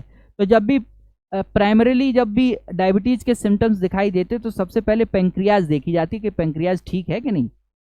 पेनक्रियाज को सही बनाए रखने की कोशिश की जाएगी पहले। तो पेनक्रियाज जो है वो इंसुलिन का सेक्रेशन सही करने लगे तो फिर ठीक है। अब वो उसके जरिया क्या है, जरिया ये है कि या तो पेनक्रियाज से रिलेटेड आप मेडिसिन लें या फिर बाबा रामदेव का होता है मंडूकासन, सुना आपने, ऐसे करके करते हैं, यहाँ प्रेशर डलवाते हैं। तो यहाँ प्रेशर क्यों डालते हैं, क्योंकि यहीं पर है पेनक्रियाज। तो जब पेनक्रियाज के ऊपर प्रेशर पड़ेगा तो उसकी सेल्स जो हैं वो स्टिमुलेट होंगी कि नहीं। स्टिमुलेशन होगा तो क्या होगा कि उन सेल से सेक्रीशन जो है इंसुलिन का वो प्रॉपर होने की संभावना होगी। इसलिए बहुत से लोग इस आसन को अगर रेगुलर करते हैं तो अपनी डायबिटीज़ को रिवर्स कर सकते हैं। अगर उन्हें डायबिटीज़ मेलाइटस हो गई है तो फिर से नॉर्मल लाइफ कर सकते हैं। ठीक है कि नहीं? अगर आप प्रॉपर करेंगे, इसको मंडूकासन करते रहेंगे, एक्सरसाइज करते रहेंगे, या फिर क्या करें, दूसरा काम क्या है भाई, ग्लूकोज ही तो बढ़ रहा है। अब बाहर से आप कार्ब्स ना लें, कार्ब्स का मतलब क्या, वो कार्बोहाइड्रेट ना लें, लेकिन अगर कार्बोहाइड्रेट नहीं लोगे तो एनर्जी कैसे मिलेगी, ये भी तो प्रॉब्लम है ना। तो आप कार्बोहाइड्रेट ले रहे हैं और लेने के बाद हो क्या रहा है कि वो बॉडी में वो कार्बोहाइड्रेट ग्लूकोज में कन्वर्ट हो रहा है, उसको रोकने वाला जो इंसुलिन है, बैरियर है, वो नहीं है ना। तो आप क्या करो कि ये ग्लूकोज ऑक्सीडाइज होगा और एनर्जी बनेगी, है ना। और एनर्जी हमको जरूरत क्यों होती है, हम अपनी जो भी क्रियाएं करते हैं, वाइटल एक्टिविटीज जो भी करते हैं, है ना, उन क्रियाओं के लिए चाहिए। अगर आप क्रियाएं नहीं करोगे तो एनर्जी भी कम बनेगी, तो इसका मतलब ग्लूकोज का ऑक्सीडेशन भी कम होगा, तो इसका मतलब ग्लूकोज जो है वो ग्लूकोज की मात्रा में ही ब्लड में बना रहेगा। तो हमको क्या करना होगा, हमको एक्सरसाइज करनी होगी खूब, इतनी एक्सरसाइज करनी है कि खूब पसीना निकले, एनर्जी हम अपनी जितनी भी बन रही है ना उसको बर्न करें। तो ग्लूकोज को बर्न करना होता है, हमको एक्सरसाइज करके क्या करना होता है, ग्लूकोज को बर्न करना होता है, ग्लूकोज को ऑक्सीडाइज करके उसको एनर्जी में कन्वर्ट करो, उसे ग्लूकोज की फॉर्म में रुकने ना दो। अगर आप काम भी नहीं करोगे, लिथार्स हो जाओगे, तो क्या होगा कि वो ग्लूकोज ही बना रहेगा, एनर्जी की जरूरत ही नहीं, उठते ही नहीं हो, चलते ही नहीं हो, दौड़ते ही नहीं हो, तो क्या होगा, एनर्जी काहे को जरूरत पड़ेगी। तो ग्लूकोज क्यों फालतू में ऑक्सीडाइज होगा, तो वो ग्लूकोज फॉर्म में ही बना रहेगा, और ग्लूकोज फॉर्म में बना रहेगा, ब्लड में ग्लूकोज का लेवल हाई रहेगा, तो फिर क्या होगा, डायबिटीज बनी रहेगी, है ना। तो डायबिटीज पेशेंट को इसीलिए कहा जाता है कि आप खूब टहलिए, आप खूब एक्सरसाइज करिए, जितना टहलेंगे, जितना एक्सरसाइज करेंगे, उतना ही ग्लूकोज का लेवल बॉडी में मेंटेन रहने की कोशिश होगी, क्योंकि इंसुलिन तो है नहीं मेंटेन करने वाला, तो इसलिए हमको इसी तरीके से मेंटेन कर रहा होगा। बात समझ में आ गई।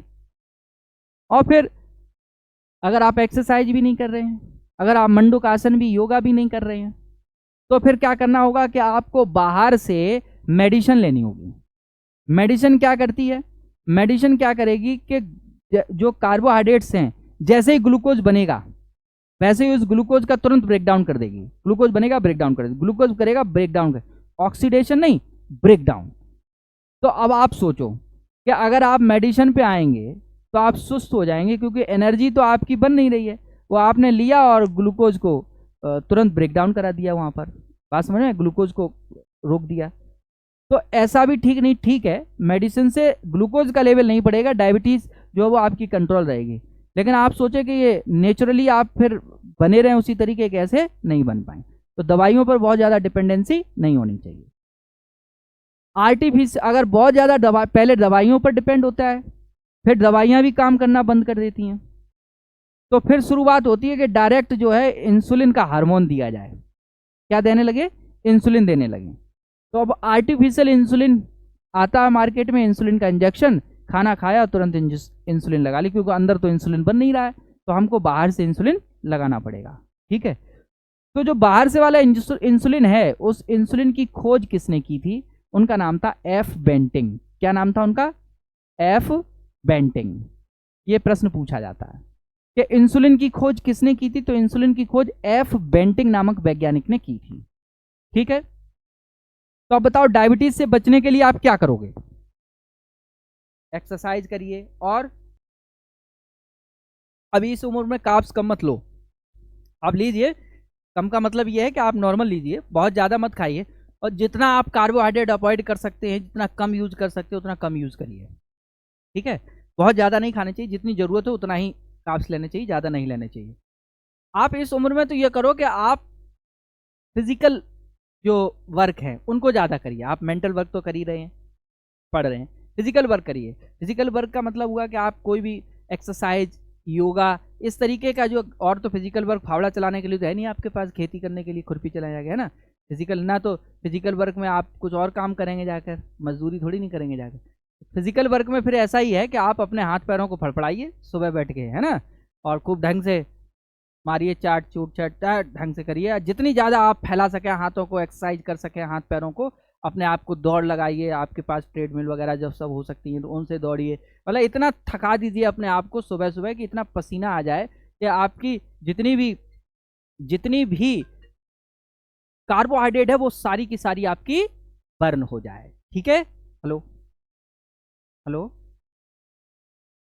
तो आपकी कार्बोहाइड्रेट जो है वो बर्न हो जाए, फिर आप दिन में आराम से खाइए, कोई दिक्कत नहीं है, फिर आप सुबह शाम जो है एक्सरसाइज करिए, तो आपका ये डायबिटीज मेलाइटस से बचे रहेंगे। अब दूसरी बात समझिए, फिर से समझो इसको। डायबिटीज मेलाइटस क्यों हुई? क्योंकि इंसुलिन का सेक्रीशन कम हुआ। और इंसुलिन का सेक्रीशन जो है वो कम क्यों हुआ? क्योंकि हमारी पेनक्रियाज में कोई दिक्कत आ गई, है ना। यहाँ तक चीज क्लियर। इंसुलिन करता क्या है कि जो एक्सेस ऑफ ग्लूकोज होता है उसको किस में कन्वर्ट कर देता है? ग्लाइकोजन में। और ग्लाइकोजन कहाँ स्टोर रहती है? हमारी लिवर सेल्स में स्टोर रहती है और मसल सेल्स में स्टोर रहती है। यहाँ तक चीज क्लियर। तो लिवर सेल्स और मसल सेल्स। अब अगर मान लो ग्लूकोज हम बाहर से कम ले रहे हैं, अगर ग्लूकोज है उसको हम बाहर से कम ले रहे हैं तो क्या होगा? अगर हम ग्लूकोज जो कि हम बाहर से कम ले रहे हैं तो उस समय हमको ग्लूकोज की आवश्यकता पड़ेगी। तो जो दूसरा हार्मोन था, दूसरा हार्मोन कौन सा था? ग्लूकागॉन। ये कौन सा है? ग्लूकागॉन। ये हार्मोन क्या करेगा कि ये हार्मोन ब्लड में ग्लूकोज के लेवल को कम नहीं होने देगा। इंसुलिन क्या करता था? ब्लड में ग्लूकोज के लेवल को बढ़ने नहीं देता था। और ये क्या होगा कि ग्लूकोज के लेवल को कम नहीं होने देगा। यानी कि दोनों एक दूसरे के अपोजिट वर्क करते हैं। ठीक है। ये कैसे काम करेगा कि लिवर सेल्स के अंदर जो ग्लाइकोजन कलेक्ट है, ग्लाइकोजन है, उस ग्लाइकोजन को क्या करेगा? ये ग्लूकोज में कन्वर्ट कर देगा। किस में कन्वर्ट कर देगा? ग्लूकोज में। इस प्रोसेस को कहते हैं ग्लाइकोलिसिस।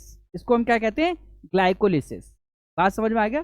तो ग्लाइकोलिसिस प्रोसेस में क्या होगा कि ग्लाइकोजन को ग्लूकोज में कन्वर्ट किया जाएगा। और ये प्रोसेस किस हार्मोन से होगी? ये प्रोसेस जो होगी वो किस हार्मोन की वजह से होगी? ग्लूकागॉन। कौन से हार्मोन से? ग्लूकागॉन। ठीक है। दोनों हार्मोन समझ में आ गए? हेलो, हाँ नमस्ते। हाँ, बस आधे घंटे में हो रहे हैं।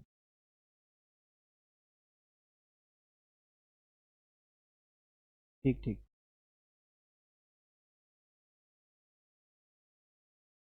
यहां तक मेरी बात समझ में आ रही कि नहीं? Is that clear?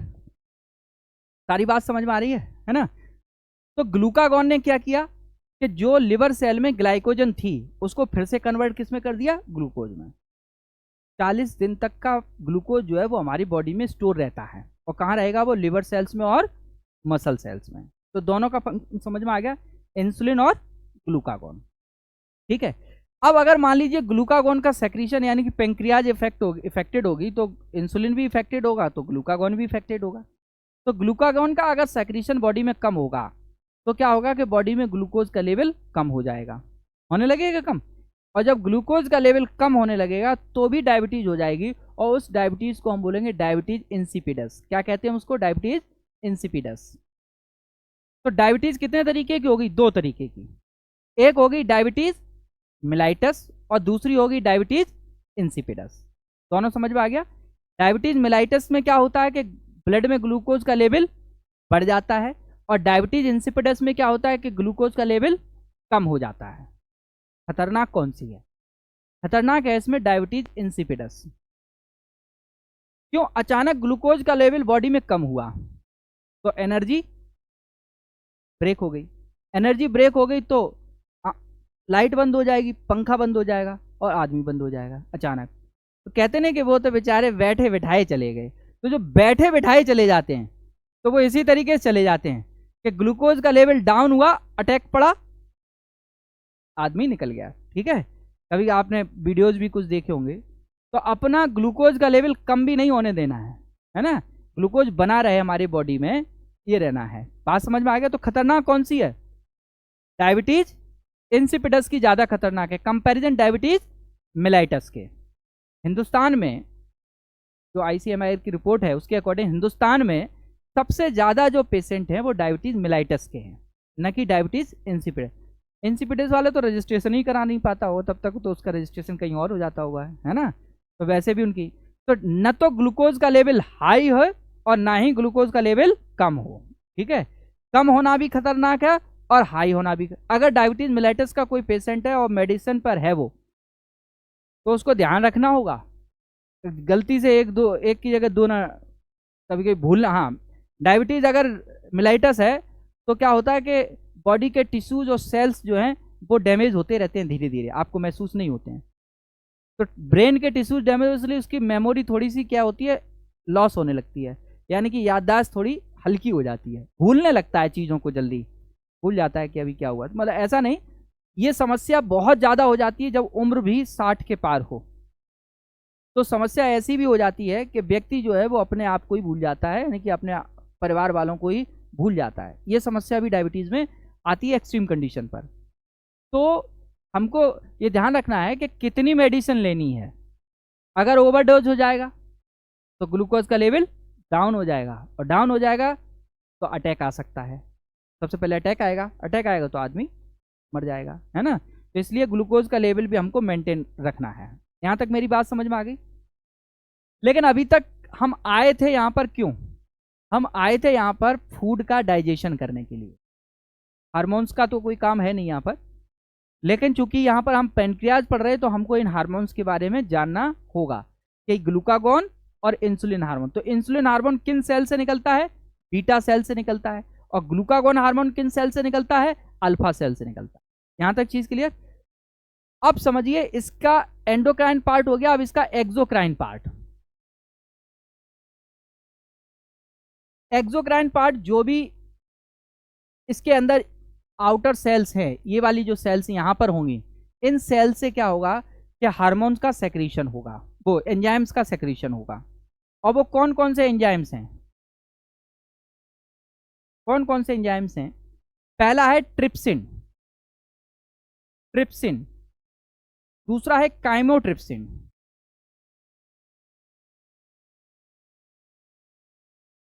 तीसरा है लाइपेज।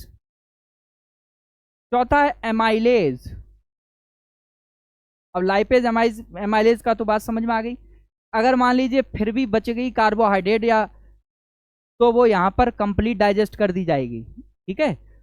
फिर भी बच गई है कोई फैट, फैट तो है ही उसका, तो लाइपेज जो है वो फैट का ब्रेक डाउन करेगा, है ना। ट्रिप्सिन और काइमोट्रिप्सिन, ये दोनों एंजाइम जो है वो प्रोटीन का डाइजेशन करते हैं। किसका डाइजेशन करते हैं? प्रोटीन का। तो देखिए यहां पर प्रोटीन का भी डाइजेशन हुआ, यहां पर फैट का भी डाइजेशन हुआ, यहां पर कार्बोहाइड्रेट का भी डाइजेशन होगा कि नहीं? क्यों? क्योंकि प्रोटीन को डाइजेस्ट करने वाले भी एंजाइम सेक्रीट हो रहे हैं, कार्बोहाइड्रेट को डाइजेस्ट करने वाले भी एंजाइम सेक्रीट हो रहे हैं, और फैट को डाइजेस्ट करने वाले भी एंजाइम सेक्रीट हो रहे हैं। ये सारे एंजाइम्स यहां बने, और बनने के बाद कहां गए? डियोडिनम पार्ट में आ जाते हैं। किसमें आ जाते हैं? फूड तो यही है ना, फूड तो यही है।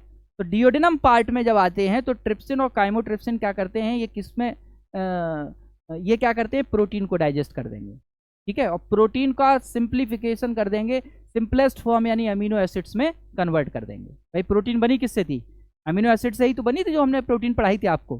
तो वो सिंपलेस्ट फॉर्म में कन्वर्ट कर देंगे, यानी ट्रिप्सिन और काइमोट्रिप्सिन क्या करते हैं कि प्रोटीन को किसमें कन्वर्ट कर देंगे? अमीनो एसिड्स में कन्वर्ट कर देंगे, ठीक। तो कंप्लीट डाइजेशन हो जाएगा यहाँ पर।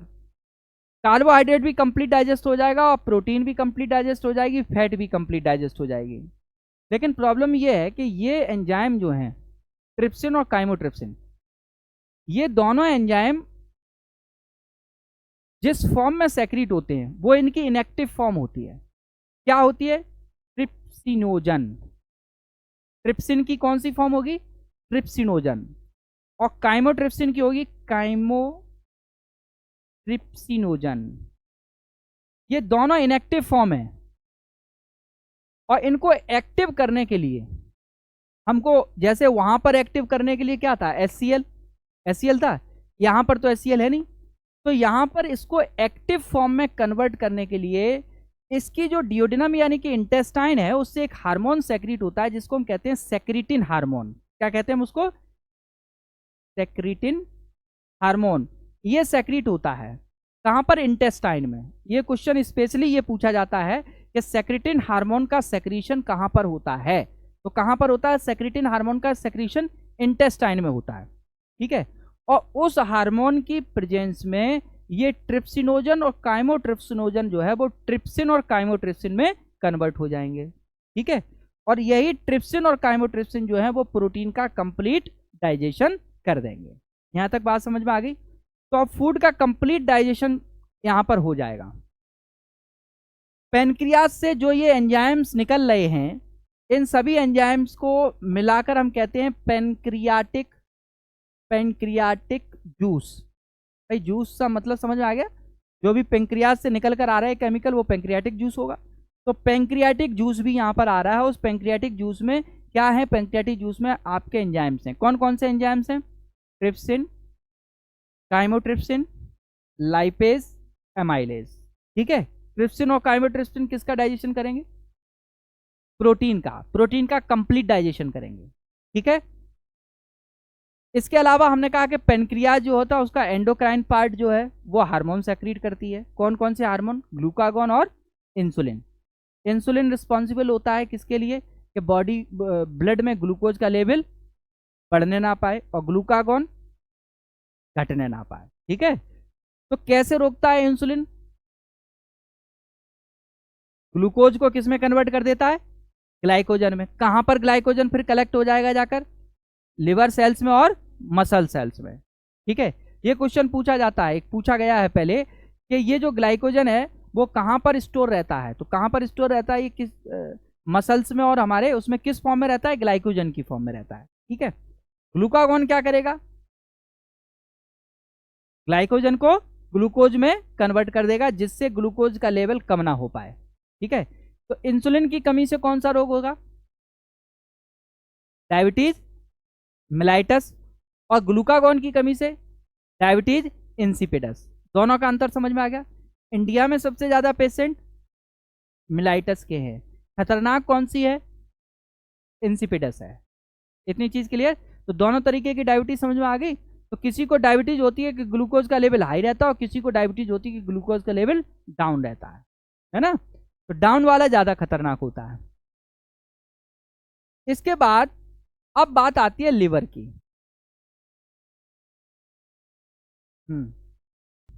पेनक्रियाज का काम खत्म। पेनक्रियाज क्या है कि बॉडी की एक मिक्स्ड एंडोक्राइन ग्लैंड है। मिक्स्ड एंडोक्राइन, 3 तरीके की ग्लैंड्स बताई थी मैंने आपको। कौन कौन सी? Exocrine, endocrine and mix gland, है ना?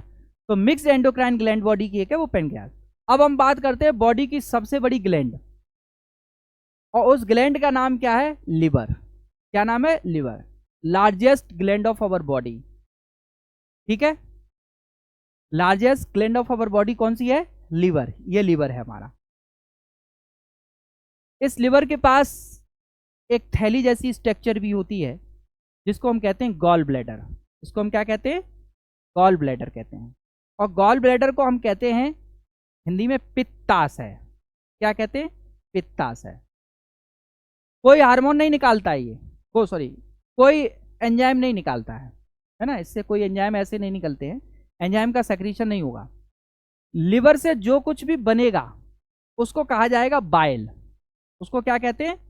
बाइल कहते हैं, यानी पित्त कहते हैं। हल्के पीले रंग का होता है। ठीक है, येलोइश कलर का पित्त होता है, जो कहां से सेक्रीट होता है? लिवर सेल से सेक्रीट हो रहा है। ठीक है, इस पित्त में क्या होते हैं? सॉल्ट होते हैं। इस पित्त में क्या होते हैं? सॉल्ट। इन सॉल्ट्स का काम है कि ब्रेक डाउन ऑफ फैट या emulsification of fat. Emulsification of fat. ठीक है, तो इमल्सिफिकेशन ऑफ फैट जो है वो किसके द्वारा होता है? तो हम कहेंगे कि जो सॉल्ट, बाइल जूस में जो सॉल्ट है उनके द्वारा होगा। ठीक है, अब जो बाइल जूस में सॉल्ट है वो यहां पर आएंगे, यही तो है फूड, यहां पर आएंगे और ब्रेक डाउन, एमल्सिफिकेशन कर देंगे फैट का। लेकिन अगर मान लीजिए यहां से निकले, लिवर ने कहा कि भाई जाओ और फैट का वहां डाइजेशन करके आओ, बाइल को छोड़ दिया, बाइल गया। लेकिन यहाँ पर अगर मान लीजिए ऐसा फूड है जिसमें फैट नहीं है, तो फिर वो क्या करेगा? फिर तो उसका कोई काम है नहीं। काम नहीं है तो वापस घर जाएगा तो डांट पड़ेगी। ठीक है भाई, काम के लिए भेजा, आप काम करके क्यों नहीं आए? तो डांट पड़ेगी। तो वो रास्ते में ही रुक जाएगा। कहाँ पर कलेक्ट हो जाएगा? जाकर गॉल ब्लैडर में। यहाँ पर आश्रित हो जाए, यहाँ पर आराम करेगा जाकर। तो इसमें इकट्ठा होता है। बनता कहाँ से है? बाइल, लिवर से। और इकट्ठा कहाँ होता है? गॉल ब्लैडर में। कितनी चीज क्लियर? गॉल ब्लैडर में जो बाइल कलेक्ट हुआ है। बहुत समय तक, लंबे समय तक अगर हम फूड का या हमारा जो प्रॉपर फूड हम जो ले रहे हैं उसमें फैट या उसकी कमी रहती है, तो ये जो बाइल के सॉल्ट है ये आपस में ही क्या करेंगे कि आपस में रिएक्शन करने लगते हैं और इन सॉल्ट का क्रिस्टलाइजेशन शुरू हो जाएगा और ये सॉल्ट जो है वो क्रिस्टल्स फॉर्म में कन्वर्ट हो जाएंगे और कन्वर्ट होकर ये स्टोन बना लेंगे। क्या बना लेंगे? स्टोन। तो गॉल ब्लैडर स्टोन का सुना है आपने? अब वो जो गॉल ब्लैडर स्टोन होती है वो होती क्या है? वो होती है कैल्शियम ऑक्जेलेट। कैल्शियम ऑक्जेलेट, ठीक है। तो गॉल ब्लैडर स्टोन जो है क्या, वो क्या है? एक सॉल्ट है, वो क्या है? कैल्शियम ऑक्जेलेट के क्रिस्टल्स हैं, क्रिस्टल्स ऑफ कैल्शियम ऑक्जेलेट। यहां तक बात समझ में आ गई? ठीक है। बाइल में, जो बाइल होता है इसमें दो पिगमेंट होते हैं। पिगमेंट का मतलब वर्णक। एक का नाम होता है वाइली रूबिन। एक का नाम क्या होता है? वाइली रूबिन। और एक का नाम होता है वाइली वर्डेन। वाइली रूबिन और वाइली बर्डेन। जब लिवर हमारा वर्क कर रहा है, लिवर से बाइल जूस बन रहा है और उस बाइल जूस में पिगमेंट है, जब ये ओवरफ्लो होगा तो वापस ये लिवर में चला जाएगा। जो बाइल यहाँ भरा हुआ ओवरफ्लो होगा तो वापस कहाँ जाएगा? लिवर में चला जाएगा और लिवर की सेल्स को इन्फेक्टेड कर देगा और लिवर की सेल से ये बाइल पिगमेंट जो है वो ब्लड में चला जाएगा और जब ब्लड में चला जाता है और ब्लड में अगर बाइलरूबिन की मात्रा बढ़ जाती है तो हम कहते हैं उस बीमारी को ज्वाइंडिस। क्या कहते हैं हम उसको? ज्वाइंडिस। तो ज्वाइंडिस यानी कि इसको हम हिंदी में कहते हैं पीलिया रोग। काम तो अच्छे के लिए भेजा गया था लेकिन दो नुकसान कर दिए इसने बाइल ने। या तो गॉल ब्लैडर स्टोन बना देगा और अगर इसकी एक्सिस हो गई तो लिवर को इफेक्टेड करते हुए, लिवर को इन्फेक्टेड करते हुए क्या करेगा कि ब्लड में पहुंच जाएगा और ब्लड में जब बाइलरूबिन की मात्रा बढ़ जाती है तो उस रोग को हम क्या कहते हैं? पीलिया। इसके सिम्टम्स ये हैं कि हमारे जो नोड्स हैं, जो हमारे ब्लड वेसल्स जहाँ पर पतली पतली कैपिलरीज हैं, उनमें ब्लड को वह पीलापन दिखने लगता है क्योंकि ये बाइलरूबिन जो है वो कलर कैसा है इसका? पीला है। तो पीले कलर के दिखने लगता है, तो यहाँ पर उंगलियों में, हाथों में ऐसा पीलापन सा आ जाता है, तो उसे हम रोग को कहते हैं पीलिया। तो आपसे पूछा जाए कि पीलिया में किसकी अधिकता हो जाती है? कौन सा अंग प्रभावित होता है? लीवर। याद रहेगी आपको, ठीक है। तो पीलिया रोग हो जाएगा। तो बाइलरूबिन की अधिकता से पीलिया रोग हो जाता है। बाइलवर्डिन जो है ये फीसिस का कलर चेंज कर देगा। स्टूल का कलर जो है वो हल्का ग्रीनिश हो जाएगा, ठीक है। तो इसका मतलब ये हुआ कि बाइल जो है उसमें बाइलीवर्डिन की मात्रा ज़्यादा है। तो स्टूल का कलर निर्धारित करने वाला पिगमेंट है बाइलीवर्डिन और ब्लड में जो पीलापन आ जाता है वो due to the presence of bilirubin. यहाँ तक मेरी बात समझ में आ गई? तो बाइलरूबिन और बाइलवर्डिन, इन दोनों में कोई दिक्कत समझ में आ गई? कहाँ से आए थे ये? लिवर इंपॉर्टेंट है। जैसे घर में सबके लिए खाना बनाने का काम कौन करता है? हम मदर करती हैं, उन्हें कहते हैं हाउस वाइफ या गृहिणी हैं वो। तो ऐसे ही हमारे पूरे शरीर की गृहिणी है ये, ठीक है। इसको संभाल के रखना है, सबके लिए व्यवस्थाएं करनी है इसको, है ना। सबको फूड देना है, सबका ध्यान रखना है ना। तो इसको रखना है, तो इसका ध्यान रखना सबसे ज़्यादा हमारी ज़रूरत है। अगर इसका हमने ध्यान नहीं रखा तो फिर किसी का भी ध्यान नहीं रहेगा, है ना। तो लिवर जो है वो हमारा सबसे इम्पोर्टेंट पार्ट है, इम्पोर्टेंट ऑर्गन है बॉडी का। Is that clear? लिवर से जो जूस निकलता है उसको क्या कहते हैं? वाइल जूस कहते हैं, है ना। वाइल जूस कहते हैं। उसमें दो पिगमेंट बताए हमने, कौन से? बाइलरूबिन और बाइलवर्डिन। गॉल ब्लैडर स्टोन क्या होती है? तो कैल्शियम ऑक्जेलेट होती है। एक बार पूरा रिवाइज करो, अपने आप पढ़िए।